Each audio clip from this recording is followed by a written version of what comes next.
Cuenca is full of interesting expats and their stories. The guest I'm going to introduce you to today has been through a lot since arriving in Cuenca.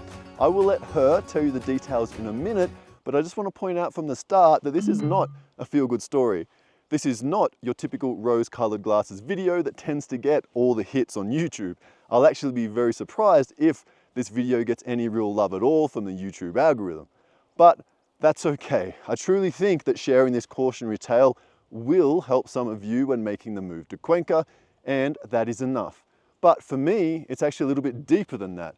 Stories like this one are the fuel for our real estate business to be the change that we want to see in the market. Now, I do sound like I'm on my soapbox a little bit, so let me get down and start our chat with Sue. Vamos!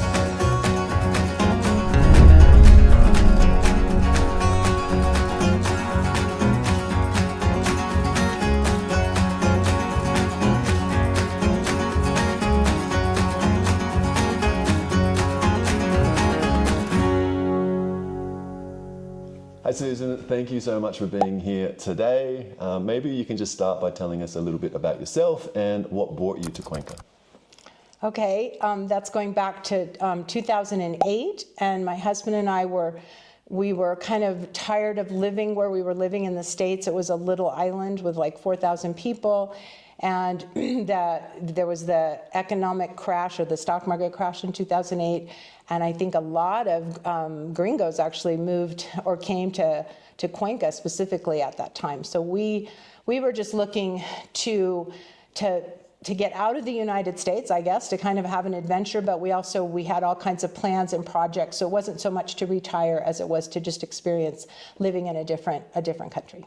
And you're saying you came with almost like a bit of a wave of other expats. Is that what you felt like? You were all sort of coming at the same time and arriving together? It was later, because we heard everyone say that before 2008, like Cuenca changed so much between 2008 and the next decade. I mean, it was just, everything was accommodating all these gringos that had come in. So it was in retrospect that I realized, talking to gringos, that so many had chosen, I think a lot of Canadians too, had chosen to leave the US at that time because they lost their retirement income, or they just didn't have enough money to really feel comfortable in their retirement. So I learned that later, that I wasn't the only one. Yeah, awesome. And now, why did you initially invest in property? Like, what was your attraction to it? Was it just to have some land of your own and just enjoy your time here? Was it the economic side of things? Like, what were the main drivers?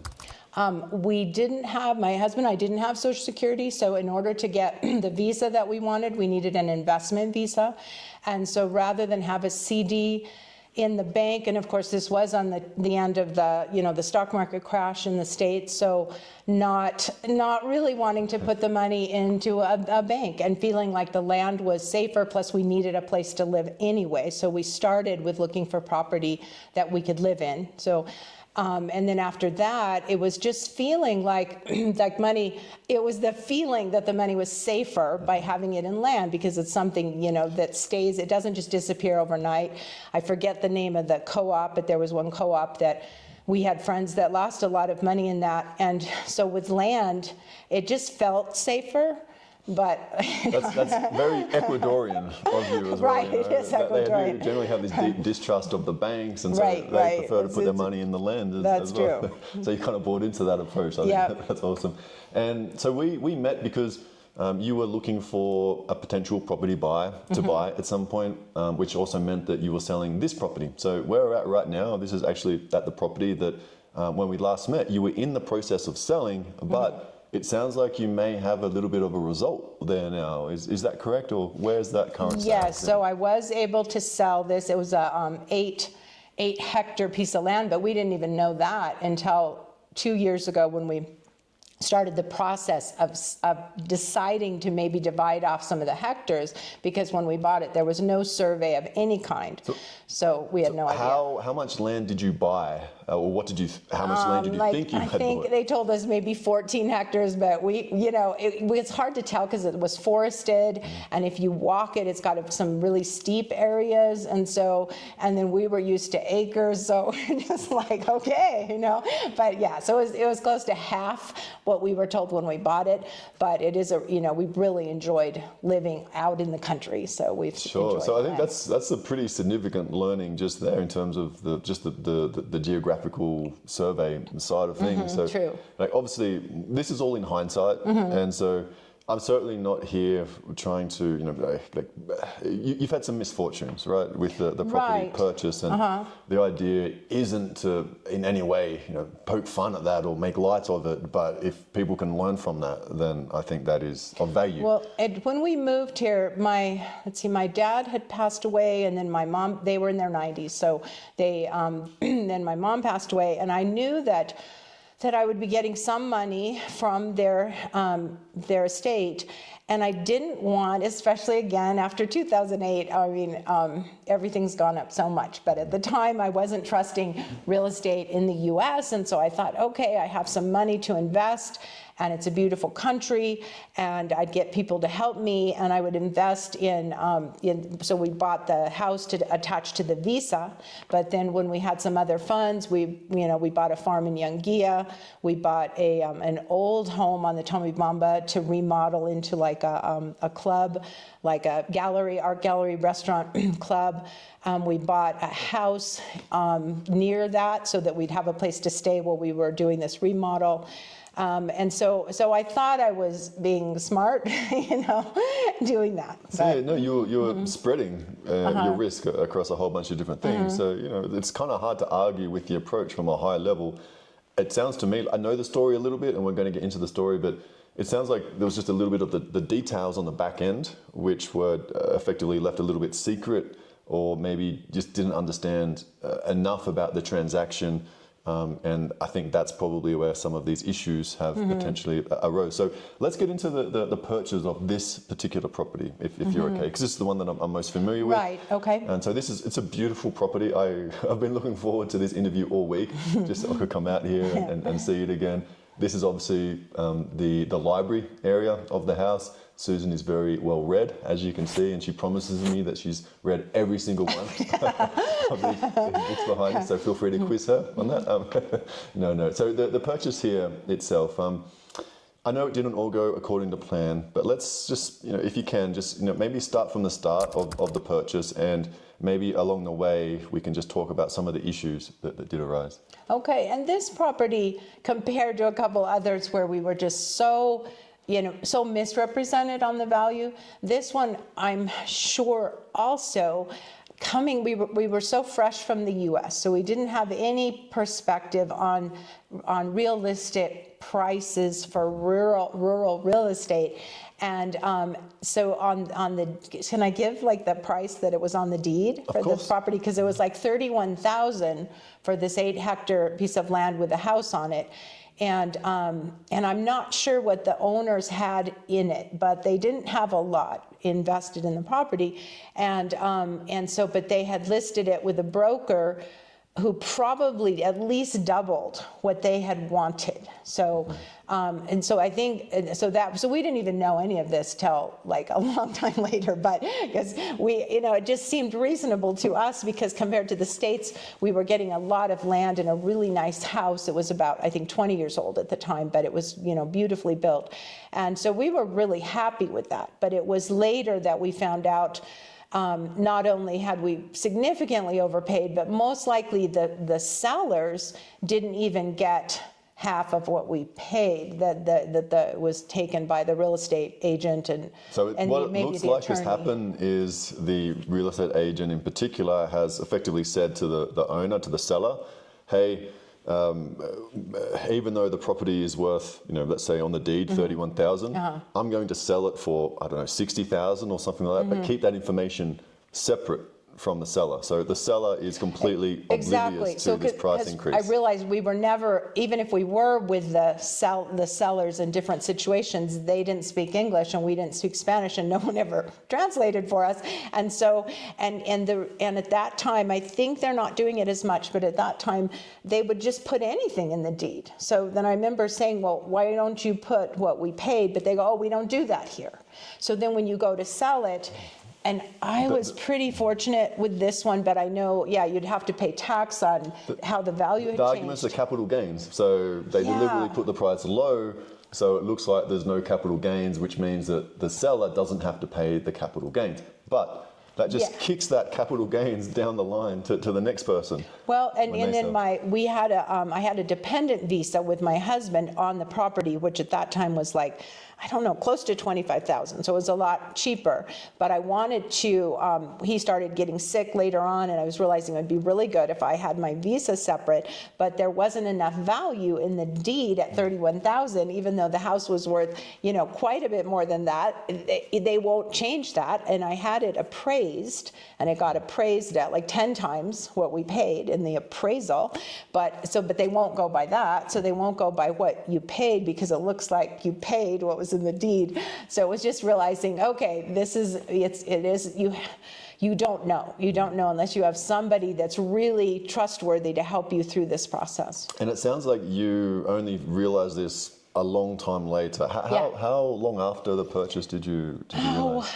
Because maybe it was around 5 years ago, because I know people kept saying, well, if you need some cash, why don't you just divide some off? And I remember saying, I think it's more complicated than that, but, getting the survey done. And so so it was pretty recent, just in the last few years, because that's when we were trying to divide it, and then people were saying, oh, here's what it's worth, and kind of implying it was worth about what we paid for it over 10 years ago. Yeah. So, did you ever consider, so obviously you got a very raw end of a deal, it sounds like. Did you ever consider taking legal action against the people in that deal? Let's see, in this case, the people involved were, one of them already had legal action against him because he was doing wrong visas. He was doing work visas, just like cranking them out, and the government came after him. So he was the main attorney. So he was in enough trouble. And then we found out that the real estate agent didn't have a license, and so you can't really go after somebody in any way. Even if they have a license. It's not. So there wasn't. And then later on, I did have experience with attorneys, and then I found out that didn't work. It's not like the States, so attorneys will not I don't want to turn this into like a legal side of things, but my understanding is that if you do have like a 5-year period after the event, and if you can prove it, you could potentially put that real estate agent in jail. Obviously, that's a huge, that's a lot of negativity. There's a lot of issues with that path as well. Yeah, well, and we were told that we probably couldn't. It's very hard to prove because they're so good at covering their tracks. And then I realized when we had purchased another piece of property, I was called into the notary twice, signing 2 different deeds, and no one explained to me what that was about. And I've wanted to hunt down the people, but they were older. I don't know if they're still living, to see if they even got half of what we paid, because this was a property in town on the Tomebamba. And by that, and of course at that time I didn't know, but then years later when I was thinking, oh my gosh, like we probably paid double for that as well. But I was curious what those people got and why did I sign 2 deeds. But most of the attorneys and or realtor people that are involved there, they're very careful not to send emails or texts or make sure there's no trail that you can say, hey, you told me this. So I kind of felt like at any point through the transaction, did you see any sort of red flags? Like, were you getting any sort of gut feelings around that? We're just, my husband was as bad as me. We trust people. So no. I think that's a fantastic trait. Well, but I understand. I think now a lot of people that really don't trust people can be, some of them, because they're not trustworthy themselves. Like they just won't, they need everything in writing. I mean, once I tried to borrow $200 from someone and they wanted to, what do you call it, like have my car, you know, really? sign it That's over. Yeah, I mean, I'm like, oh my gosh, like they really have had bad experience. And by investing in land, we definitely became cash poor because we had land, but then we didn't have income. And what we were hoping to create an income, we were very naive because we bought the farm in Yangia because there was almost no organic food. There was no kale when we first moved here. But you can't make money on a farm because the produce is so cheap and you're paying so much to the laborers and stuff. So that was just naiveness, and then selling that, and then the other endeavors that we tried. It was just not really saying how hard. And they have done a survey. They've got like the Ecuador ranked as far as economic activity, and it's very low in terms of because of the taxes, because of the changing laws, because of how much you have to pay if you hire someone and then fire them even if they've been stealing from you. So there's a lot of factors that those labor laws do trip up a lot of expats that start businesses here. I think that's important. So we were naive about all of that. You know, we just, and that was actually what we wanted to do. And one of this building that was going to have like a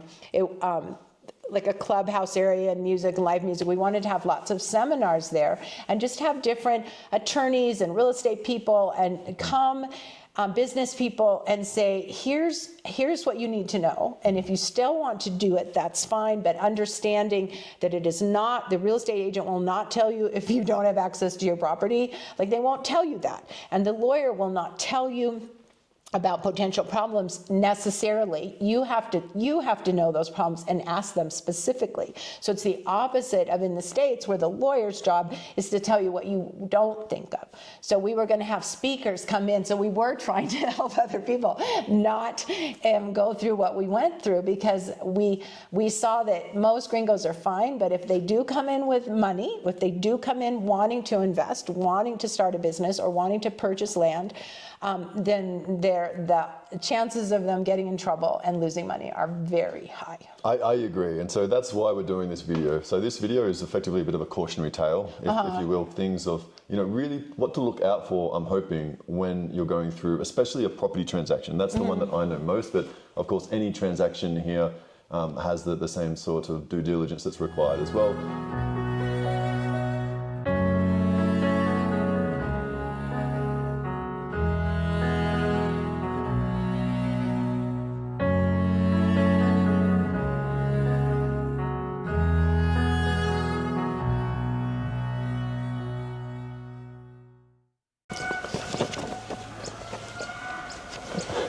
What is that?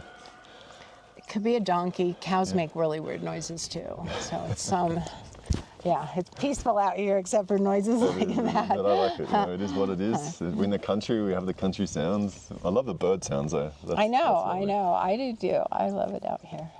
So we've had a quick scene change, and you mentioned something before. Is it on again? It is on. It is. Oh, I couldn't see it. I remember this time. Okay.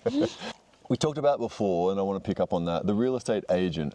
The real estate agent to you was obviously selling at an inflated price, and to the seller, they were telling them that it was a deflated price. Now, obviously, that's terrible, but you're also telling me that throughout the transaction, there was a lot of other things that you noticed just weren't right. Either you noticed them at the time, or later on, you figured out that they probably weren't the right thing. So can you just walk me through some of those actions and how you eventually discovered what was probably happening?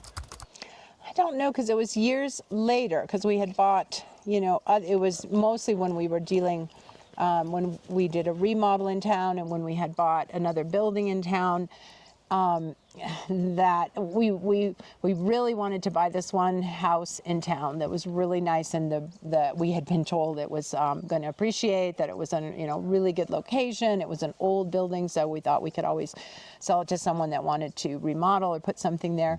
So we were told it's worth so much, but the owners, they weren't ready to sell. It was in the family, and but the house next door was for sale, and we didn't really want the house next door, but we thought, well, okay, we can't get that house because they don't want to buy it. So we just because we were trying to get close to this commercial building that we were remodeling. We wanted to have a place close by so we could be there, and so we bought the house next door, and the next day, the one we wanted was for sale. So she, the realtor had just told them, and then we made. Was this the same realtor? That was, yeah, okay. Yeah. And we made offers. We kept making what I thought were really reasonable offers, but it was like, no, they won't budge. They weren't moving at all. And, Wow. Okay. And then I realized later that wasn't them. I mean, they had the house, they built the house, they had been there forever. So they had, and it was a very old home, and so they hadn't, put much into it for years, and they would have been thrilled with, a third of what we paid, and who knows what they got. So it was for whatever reason that we were told, no, they won't budge. And of course, then we immediately tried to sell the one next door, and we lost money on that. And then we ended up making payments on the one we did want. We were just so, we just should not have done that. But I guess I was believing that it was an investment, because I was being told, don't worry, this is how much it is a meter. You can turn around and sell this. So I was thinking, oh, okay, again, my thinking that land was safer than the banks, and if I just put it there, then I could turn around and sell it in a few years. So it was all wrong. Sure. But it sounds like the main source of information that you were relying on was just directly through the one agent. Would that be? And there was she always had different agents with her who would then tell me things, and then she had attorneys that would tell me things, and then It sounds like the attorney was actually integral to a lot of this. Would that be correct? And I think she may have, I don't know if she did change. You're right. Yeah, I think so. So we were just, oh goodness. Yeah. So we learned the hard way. You did learn, absolutely learned the hard way. And I appreciate, you sharing your story. I do think it is very valuable. The other question I had was, the real estate agent themselves, how did you find this particular agent? Were they recommended by a friend, or they just had a listing and you inquired on that? So, how did you originally get in touch? Well, back in 2008, right, there was only one that I remember that had a really good website, lots of listings, spoke perfect English, and so it was just, we'd just go with that person, and because of, the English, it was a pretty... There's an assumption there that they're professional because they have a website. Yes, and the listings, it was much easier than looking at some of the other websites and stuff. So yeah, we just fell right into that hole. And so obviously this is a terrible thing to go through. I personally am quite impressed with how you've effectively just rolled with the punches and keeping a positive attitude. But behind the scenes, how upset, I guess, were you? What sort of emotional disarray did this cause when you realized that you'd potentially overpaid, and some of the downstream implications of that? It took a while, because then I thought, well, we can sell this piece, because we had invested in real estate. So then it was each time I went to sell something, I ended up finding out how much I had overpaid. And where you sign everything, and then you're supposed to be paid a certain amount. And I guess I was foolish there too, but I had accepted a trade for that corner house that I'd overpaid for. I had accepted some cash and a trade of a piece of land in Chayubamba.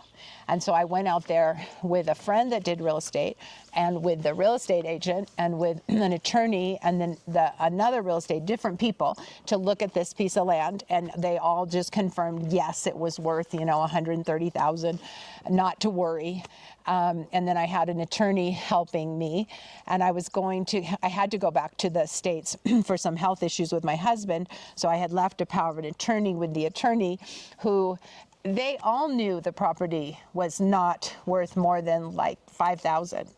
So it was significant, and we found the record later that the buyer had paid, someone had paid $5,000 before, then someone had paid $10,000, then someone had paid $5,000. So the history of that land was, because when we finally had the Linea Fabrica, I guess it was, then it showed that it wasn't on a hill, but it was very unstable. So it was saying you could put a fence on it and maybe a doghouse, but that was it. You could not build anything on it.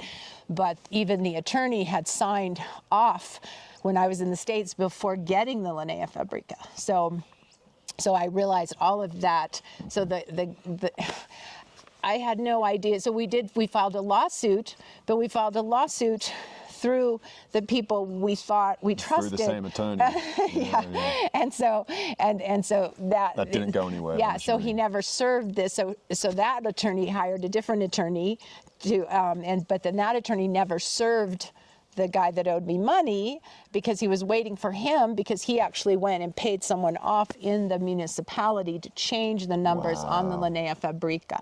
So we finally, when we got the papers and realized we had no lawsuit, because now that was basically the evidence for the lawsuit was that right there. It said that it wasn't worth that. So then how could they deny us that, we were correct? But it gets a lot more complicated once you've got that evidence that effectively, says the opposite to what you're trying to say. Right, and that's what's sad in this country, I think, as gringos, realizing that these people, whether it's the police or the government, all these people, they're finding out there's so much corruption because they're underpaid, or at least a lot of these people in their minds, they're struggling. And so then if someone says, like, instead of this guy paying me back what he owed me, he could just pay, a few thousand or even 10,000 to somebody to change a document. And the same with the attorney. I know the attorney got paid off, and the other attorney got paid off, and the realtor got paid off. So we were just part of all these people that just saw us as, ducks. A cash cow. Yes. Yes. And I understand. I mean, now I understand. I understand the culture, and I understand how they see, how they see gringos, and they're not bad people, but they will take advantage when they see money there. And I think they're kind of thinking, well, they won't even miss it. I think part of it is that, because we definitely saw that when we did a remodel too, that there was a lot of money flowing out. So they just think gringo equals money. I've had a lot of gringos tell me that, and ones who are really on tight budgets, but they'll say they'll send, always send an Ecuadorian to get, the price on whatever they need, because they know that it's going to go up if they see a gringo. Sure. So. And you're talking before about the house renovation, remodeling. What happened there? It sounds like you faced some similar issues in terms of overpaying. Yeah, and we were introduced to a really, an architect that had studied in the States. He had perfect English, and my husband really connected with him. He was very, very good at what he did, and his drawings were great. But when, as soon as he started working for us, he got a brand new truck, and we didn't have any way. We would have needed to have a separate project manager. But who that would be, I mean, it would almost have trust to do that? It would have to be a gringo from the States that you paid to actually. But then he wouldn't know the price. He would have to figure out everything costs, because you have no idea what is really being paid. And again, we always kind of think things are so much more reasonable that we can't say, oh, that's too much for wood, or too much for bricks, or too much for labor. But then we did have some issues with the architect after a couple of years, and I can't even remember the basis of that, but so we had let him go and signed all kinds of papers so that he wouldn't sue us, because they can do that, because we didn't finish with him, and that we wouldn't sue him. And then we had a structural engineer come in and check the building, and we had paid for a structural engineer under this architect. And this guy said it was a commercial building, and it had balconies and all these things, and the beams were all none of them were structural, none of them were supporting the balconies. Wow. And so the whole thing, we had to tear out a whole floor, we had to tear out all this work and kind of start over on a great deal of it. How obvious question, how did you know you could trust that second structural engineer? Well, we did see, he showed us that the beams weren't connected, so then we just paid him a lot, and then we hired someone that was not, we had to hire an architect, because by law, if you're doing a building in the city, but that architect, we actually didn't, he was just on there so that we could legally proceed, because we hired a maestro that had helped us a lot in the past, that we did trust a lot, and who had worked in New York, and his standards were very high. And but even that was scary, because I don't think, because there's so many laws, like with paying, that if he was paying the employees right, because he had his own employees, so there was a lot of it was very stressful, and there were so many things that could go wrong. So I was very glad when we had three. We're being harassed by dogs. It's yes, okay, though. but yeah. So obviously the structural beams, that's a huge red flag, huge issue. Obviously, that's terrible. Were there any other little red flags or big red flags along the way that you saw? It was just, we were putting, like we got an estimate from the gold plating stuff by the sounds of it. The electrical engineer, we got an estimate, and then we had shown it to someone else, and they said they did one of the hospitals in downtown for that amount, you know? And so it's like, you're paying way over. So we were trying to get, you know, and I forget how we dealt with that. But I've had problems in the States with a similar thing where it's just the person that was the project manager worked for the builder, and so no one was really looking out for me. There's no real impartial person. And you would really need that, and then I don't know what you'd have to pay. That's the thing, if you pay an attorney or you pay a realtor or you pay a project manager, someone else could pay them more to get them to not. Knowing who to trust is incredibly difficult. Yes, yes. It's especially as a new expat coming in off the boat, we're seeing stories like, you know, similar stories to yours, especially when it comes to overpaying for property, really using that naivety of gringos, because they don't know the local prices. You're not going to know the local prices when you've just arrived here.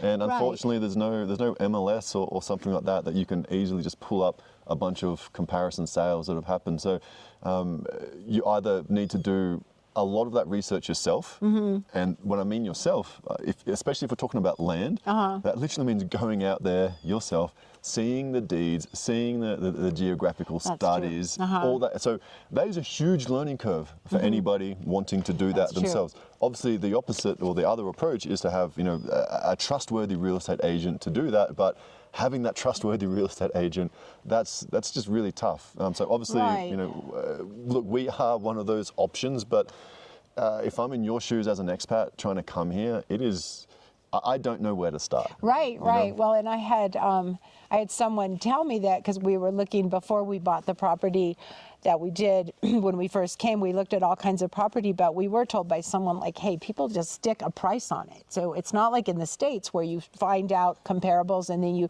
might price yours a little high, but still you're always in the ballpark. So we were told, like, someone will just put, you know, 200,000 on something maybe worth 50,000. Like, they just do it. And so especially when it comes to land, like a lot of people, they don't, as we were talking about before, there is this natural incentive amongst Ecuadorians, because they just trust the banks to put their money in the land. And so because they do that, they're happy just sitting on the land. The property taxes are next to nothing here. Right. So they can just sit on the land year after year after year. And if a good offer comes along, maybe they will consider it. And that's really what happens. You see a lot of these for sale signs, especially in the countryside.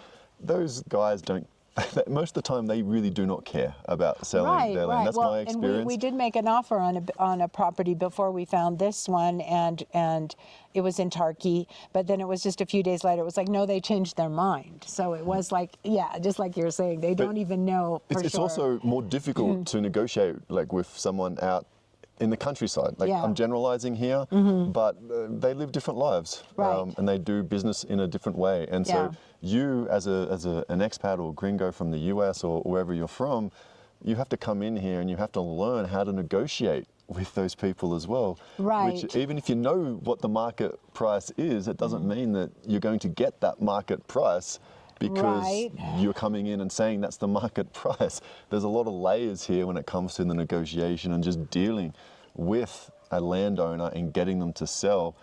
In my experience, that's actually really quite tough. Very opposite. Like, if someone in the States, they say they want to sell, they mean it. They want to sell. No, let's go do business. You know, we can sell. Here, sometimes you need to, like, sort of wine and dine them, and it just seems a little bit backwards. Yeah, and some people are living on land that they don't have deeds for, and that's what. Especially out in the country, that's a big thing. So any land that we sell, we have to be very careful that we're checking the deeds and it actually belongs to that person, and they have, you know, the right to sell that. There's no lien. So there is quite a bit of due diligence that you do need to do. And boundaries, and I think now they are putting everything on the GPS, like they are getting better at it, but still, you know, like, the deeds can be wrong all the time, as you've discovered. So they are trying to at least that, because there was still, I guess, a dispute at the end of this property. One of the lines, I'm being told by the buyer that the line is incorrect, but we gave him, he had the copy of the survey and everything, so I don't even know what he's saying, but when we put the fence in, quite a few years ago, the owner on the other side came over and said, no, this guy that had the property, he came in on my line and it's wrong, and he stole some of my land. And so we just talked to him and said, well, let's split the difference. So we went right in the middle and put a fence in, and it matches up pretty well with the corners. But still, I mean, nobody had a survey, so I don't even know now. Now I'm being told that somehow we have a wrong line. So even with this sale that you're going through now, you're starting to experience not the same issues, but different types of potential issues, because, and just from an outsider, a lot of it comes down to expectations and that cross expectations, especially when we have the language barrier in the middle. And that's a big one, because in this case, I'm dealing with someone who speaks some English, and so we were having conversations, and I was explaining all these things to him, because there's lots of issues in the country with the water, and you have to, if the water's coming through your field, you can use that water, but then you have to share it with other people. You can't block it, and we did have problems with that where our water was blocked, and I was explaining all this, and then later I was told that I agreed to fix all of it, and I actually think a lot of that was just translation issues, that as I was being friendly to explain what needed to be done, there was an assumption that I was offering that you've agreed to something as opposed to just... Yes, and so I realized that can be very dangerous if you are dealing with any kind of sale. If someone says they speak, or if you think you speak Spanish and you're still learning, or if the other person says they speak English and they seem like they do, but then you find out, oh, wait a minute, they completely reversed what I said. So that's where you need a translator, for sure.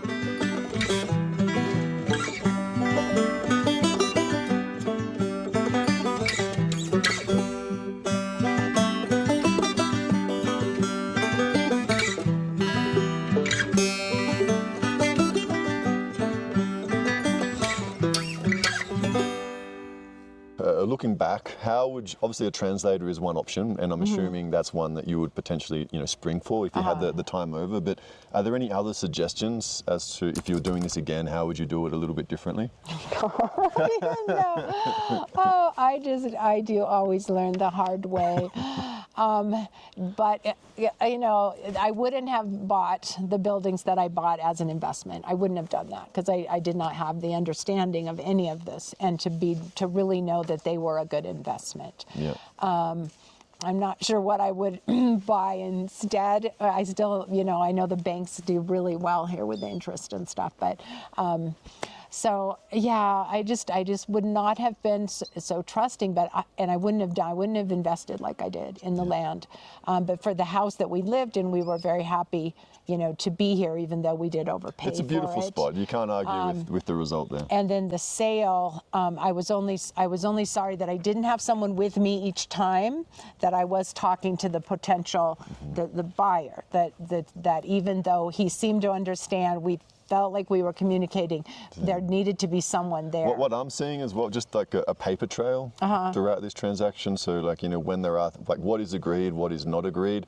But then you'd want that translator. See, that's you the want thing. the translator, but at least on paper, you've got some chance of having a go at Google Translate or whatever the case may be. Yeah. So, but also the promissory note side of things. So it sounds like at the moment with this sale, you've gone straight towards the final deed. Right, and he was wanting to do that. So the buyer was just wanting to, within 10 days. But it sounds like there's a lot of these middle issues around payment and everything like that, and that's really the main purpose of some sort of document agreement, like a promissory note to protect the deal. And this is everything that we've agreed to before we get to that point of signing the deed. So obviously, what's done is done, and this is for your benefit moving forward. If you are in a similar situation, then don't just feel like you need to jump straight to a deed. There are other documents. Well, and even at the notary, it was an office that had been there. We used it back years ago, but she said that because my visa was attached to the property that they couldn't register it. So then they almost stopped as we were in the process of signing the papers. We almost stopped. But you can. So if you went to the notary next door, they wouldn't say that. So even the notary with years of experience of doing this very thing, there was confusion as whether, you know, if you had an investment visa tied to the land, if it could be sold, or if you had to remove. So there is just a no lot centralization of No. data here. Like, just so if you're expecting a process just to like communicate and talk to each other, it doesn't. It's very manual. It is very isolated in silos, especially when we're talking about the closing process for properties. We are going to do a video on that in a little bit, so stay tuned for that. But just, I want to change tax a tiny bit now, and I want to talk about one of the other investments that you made. I'm just interested how that is going. I believe it was a gold mining company at the time. And the main thing, I know the people involved, they had very good intentions, but like with the Chinese, they can come in and do like just massive like strip type mining, but these guys were going to do alluvial mining where it doesn't cause damage, and they would go into these pretty deep into the jungle, and they'd put in airstrips, and they'd bring supplies for the people there. And so they were trying to, you know, be extremely environmentally conscious. They were doing the mining in the streams, and they were just going to do a small mining company for a group of people that invested so that they would just get the gold from the mines. Basically, they wouldn't even be getting a money payment, but they could always sell the gold. And they were working with the people in the jungles, because I know there's a lot of, they kind of are very controlling of that. But it was the government that was giving all these restrictions and regulations and saying, no, you're too small and inconsequential, so we don't want to deal with you. They just didn't. So then those guys packed up and moved to, I forget so what there was investment that, you know, it had these plans, and it sounds like it got to like stage 1 of 4, or I don't know, something like that. Yeah, they had different, they kept, you know, and they had bought all this equipment, and the silver lining was that they met a man from Germany who had been living in Peru for years and years, but he had developed an extremely environmentally friendly a piece of equipment that filtered out the little tailings. So it would bring a lot more profit to the mining companies, but it was totally green because they use a lot of chemicals in mining. So then they started off down that path, and they're still on that path. So the company didn't really disappear. It's reinvented itself, and there's still a potential for that, but it had to be patented. I mean, that was a long journey. So many of the original investors have died off. I mean, it's just been years. So how over long 10 we years, talked? So over 10 years, yeah. And you're still... Yeah, and so I'm still on their list, and I still get phone calls, and so they're potentially, they do have something very valuable, but it was just a complete, so that, it does make me feel better when I see savvy people who have a lot of experience with investing and companies and business, and when they come and mess up, too, I feel better. And I've met some sweet Ecuadorian people who have come from the States and had investments and built a home, and then their home got washed away on the mountainside, and then their business, all the employees basically stole the money. And I'm like, okay, I mean, this was not just me. It's not just me, and it helps because it's easy to feel that we are targets, I think, as gringos, but Ecuadorians will definitely, if there's a wealthy Ecuadorian, so they'll take advantage of that person, for sure. So it isn't just, you know, it's easy to start thinking. I think that's an important point. I know of a lot of expats think that, you know, we have this sort of target on our backs, and I'm not saying that to a certain degree that we don't, but we're not the only one with the targets. No, on, and on, it is. on our It's back. like it's global as far as people being targeted that they see as just, you know, having money, and depending how deep their need is. So and so but yeah, so I have. I've seen that a lot. And so obviously this investment, you know, what would you do differently for this, you know, particular gold investment? Would you sit on the sidelines a little bit more until they're at a later stage? I would have gone with it, because there's a lot of companies globally, big companies, where you can just invest, but like the metals has almost, you know, they've done very little. Recently they're actually doing better, but when you put money in the metals, it's just, you're not trying to make money. You're just trying to preserve wealth. If you think times are unstable, you're hoping that it will just preserve the value of of your funds in being held in metals. So I would have gone, with something more established. Same with real estate. If I'd gone with, real estate I understood, which was in the States, but it had just tanked, right? But then it went through the roof after that. So I was thinking I was being smart by investing in Ecuador, and you thought you were diversifying, doing the right thing, and I see the I was not. And I can see now, though, that just the naiveness, because there are so many companies with really good records, and they may be boring and uninteresting or whatever, but they're safer. But with that gold investment in particular, it sounds like it was very early stage. So that was very, it looked like a very speculative play, and you're just from an outside, like high risk, high reward type scenario. So obviously, everyone's risk profile is a little bit different. So, but did you recognize, how risky it was at the time, or where did you put that? No, because I thought, okay, I know all the people. It was that feeling like if you invest in so many companies, like you don't even know where the companies are. You don't really know anything about their product. They're probably hiring, people in some country in some horrible conditions to create the product. Like here, it was like you could go visit the mines. You knew the people. They would come and give talks to you. You knew the product. You knew there was a lot of the gold here in the land, and that they were helping people. So it was like, in my mind, it was like safer because I could see it. But that didn't make it any safer, any more than the real estate that I can see. Yes, but that's what I was thinking. Yeah. Yeah, I understand. And so, like, now you've got a lot of learnings under your belt. And I didn't know you before all this, but from what I can tell, you seem to have just taken them all, just rolling with the punches and just moving forward, and that level of positivity I truly admire. But now you have all these learnings. How do you choose service providers? And I guess how has this experience shaped how you choose different service providers? Yeah, I don't know. That's a very good question. That's kind of why we talked about that I'm just not moving very fast right now. Yeah.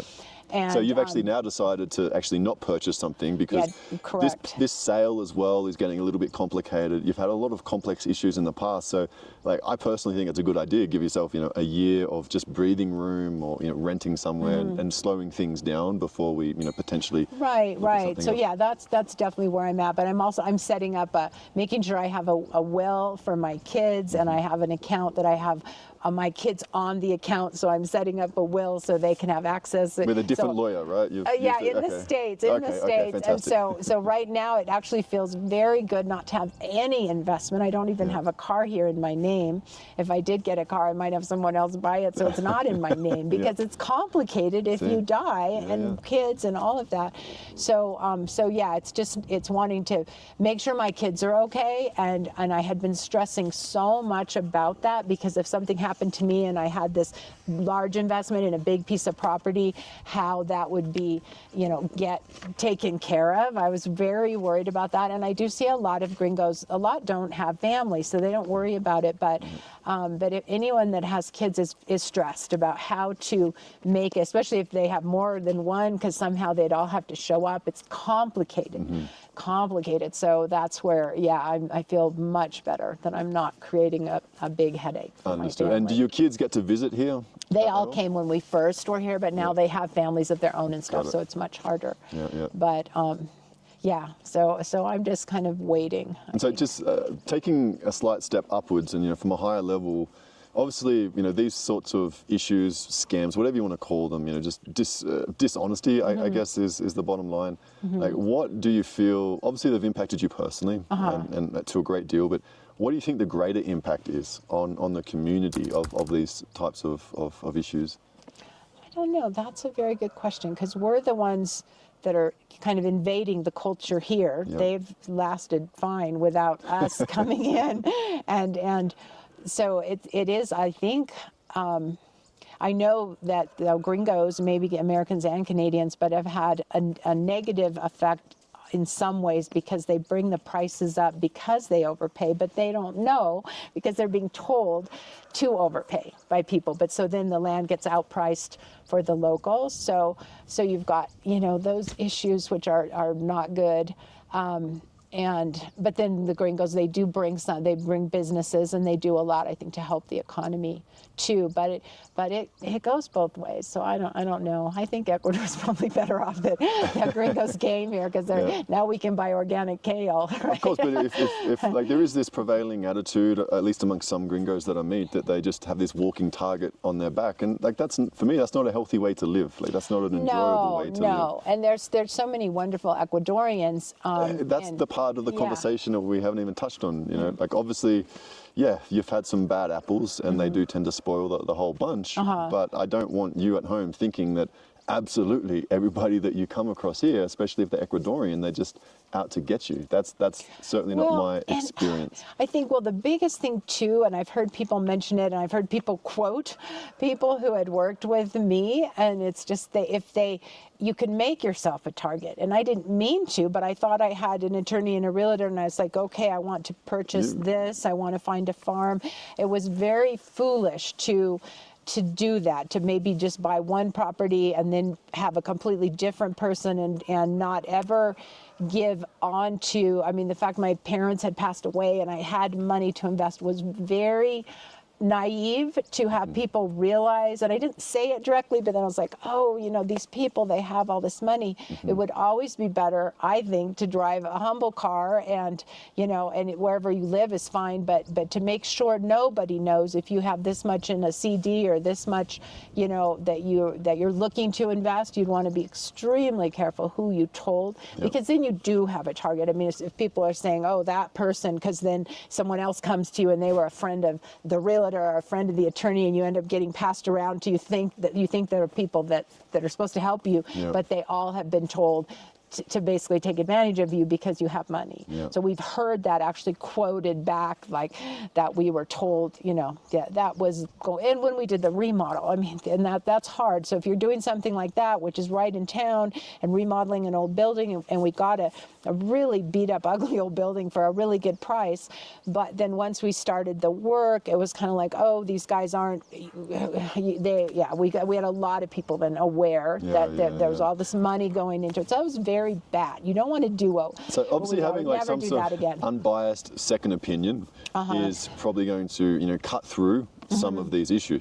Obviously the question, the $1 million question is, how do you know that opinion is unbiased in that particular circumstance, especially if your name's been, you know, passed around some sort of unofficial list? Well, and then everyone says, I have a friend or someone that's just say looking for a pasture for their horse or something. They'll say, you know, don't mention it's a gringo. Like, don't mention a gringo. Just have an Ecuadorian say, you know, would you rent your pasture, or do you have a house to rent? You know, that sort of thing. Don't tell them it's a gringo. So that's the whole negotiation culture. It is really, really tough. Even if gringos know the negotiation culture, you're going to turn up and you're going to be at that immediate disadvantage because of those preconceptions that you're talking about. So if someone else kind of made all the deal for you, though, because, you know, or bought the car for you, or, I mean, I think if I did buy a house, I thought of, you know, I'd probably have an Ecuadorian friend buy it, then I'd buy it from them and pay the extra, because I'd still be saving money to not be the gringo buying the house. So you are dealing with a completely different, like, financial system if you're in that category. Something you said before that resonated with me. You mentioned when we were inside that you,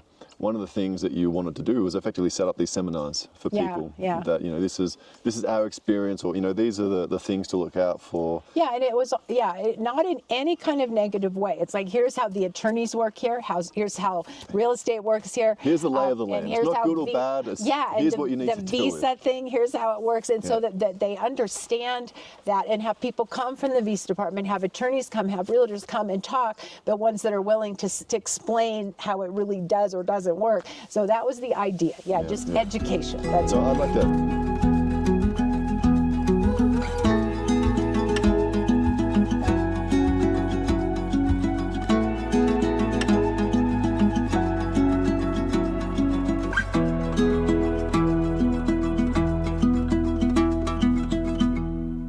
What role do you think the community has, I guess, in trying to steer people towards the results that, you know, aren't based in dishonesty or overpaying or something like that?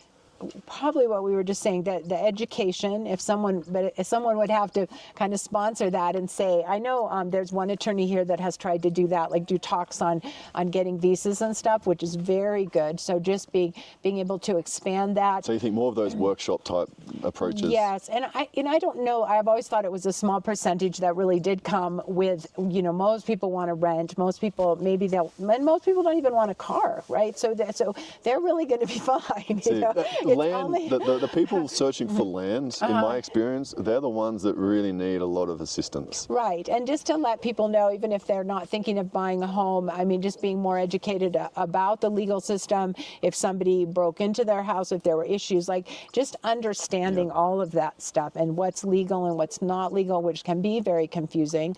Like I was saying, I was giving power to someone, and so people tell me that's legal, that's not, and then people like this road. I've always been able to use this road, but someone said that one of the people on the road could actually block the road, but then that would be illegal, but it could take 2 years before you couldn't get to the property. And then so there's just to be more savvy, to understand how things work and not I think when it comes to land purchases, it is very important to slow down. And I think a really good approach for a lot of people is kind of something that you were almost doing, I think, basically buying a condo or something like that in Cuenca. Right. Something that is effectively less risky, if I'm being honest, just in terms of all the different things that can potentially go wrong. I'm not saying that those deals can't end up poorly as well, but you've got a much smaller section of potential issues there. So that's is definitely one of my suggestions. Whilst you're learning the culture, whilst you're learning the rules around what you can and cannot do for land, but if you're hell-bent on just owning land and not a condo, then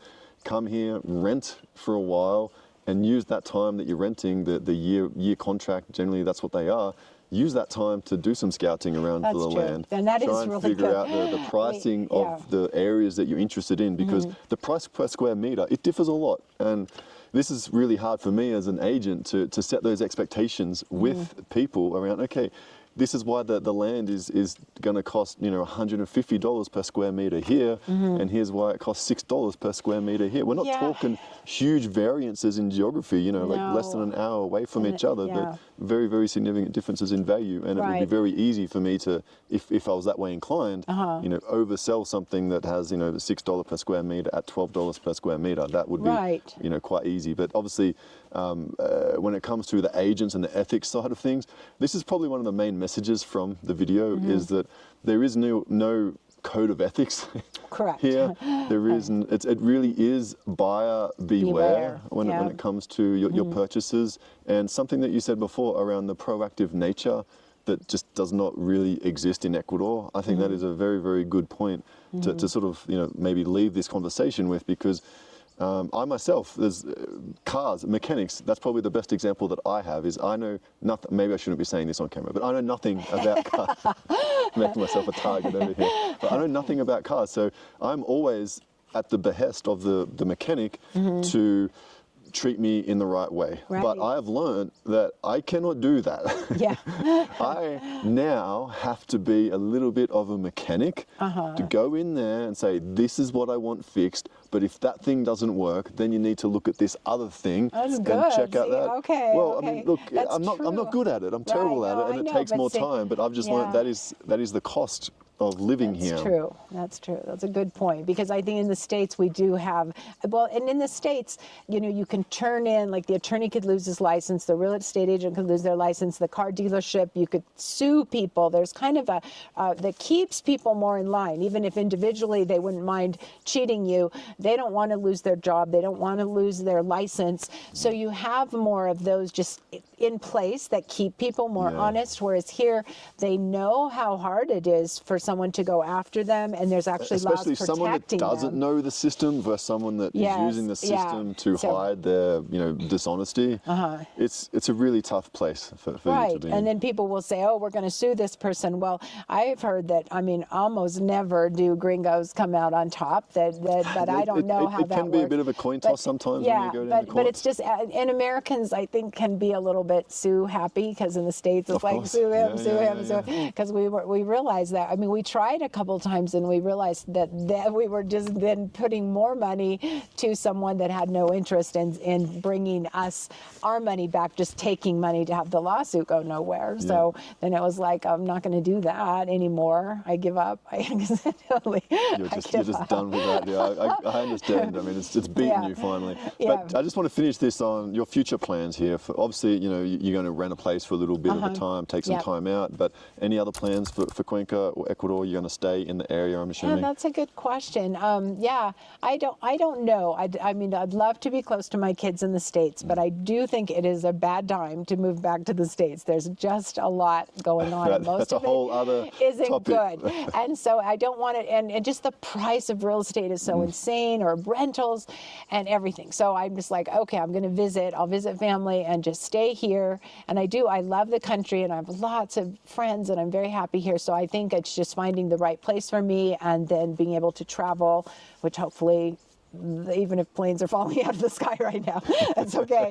There's a few issues with that too, but Just careful with the Boeings, right? Right, exactly. So I would just travel more. So I would travel more to see family, but keep my base here, because I really love it. I like the country. I do like the country. I mean, you've got it. I love it out here. You're not moving too far from the country, right? No, my rental is like very close. So okay, it's awesome. just, yeah. That's great. Well, I'm really glad that you're staying here, because it is gorgeous. I love coming out here.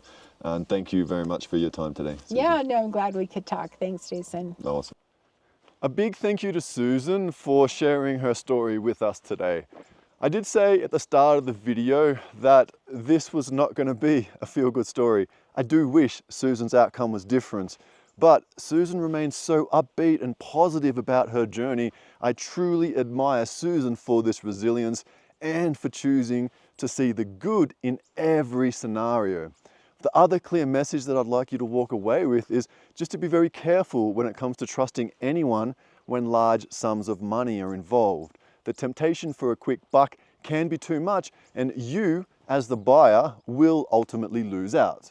The main driver for us at YapaTree Properties is to provide you with a safe, fair, and easy buying process, and our hope is that over time, other agents will also see how we are being successful by introducing fair and ethical processes, and hopefully then they will follow suit. Now, will it work? I really do not know. Changing anyone's behavior is always tough, but we are certainly trying. If you are interested in our buyer's agent service, I do suggest checking out this video. Thanks a million for watching, and have a great day. Ciao, ciao.